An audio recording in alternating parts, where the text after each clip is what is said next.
রাস্তা যত কঠিন হবে গন্তব্য তত সফলতা দেবে। একটু বুঝি বলি ব্যাপারটা।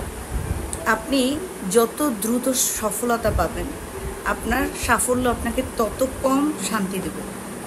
আপনি যত কষ্ট করে, যত পরিশ্রম করে, যত এফোর্ট দিয়ে কোনো কিছুকে অর্জন করবেন, তখন সেই কঠিন এবং কষ্টটা আপনি যখন কোনো কিছু অ্যাচিভ করে ফেলবেন সেটাকে ধরে রাখতে সাহায্য করবে।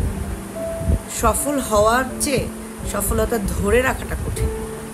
গন্তব্য যত বেশি কঠিন, সফলতা তত বেশি সুন্দর।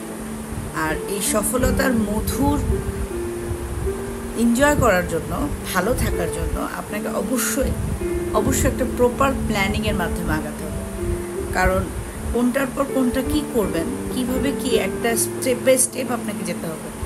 কারণ সফলতা কখনো একদিনে আসে না, এক মুহূর্তে আসে না, বা এভাবে চলে আসে না। আপনি ধীরে ধীরে নিজেকে যত বেশি পলিশ করবেন, যত বেশি ইমপ্রুভ করবেন নিজেকে, যে কোনো কাজের জন্য দক্ষতা বাড়ালেই আপনার সক্ষতা আসবে। কোনো দক্ষতা ছাড়া কোনো সক্ষতা হয় না। এবং এই দক্ষতা বাড়ানোর জন্য যে সক্ষতা আপনার আসছে সেটাকে ভালো লাগার জন্য আপনার কষ্ট করতে হবে। কষ্টের বিনিময়ে যে কেষ্ট মিলে সেই কেষ্টতেই আছে শান্তি। খুব ভালো থাকবে।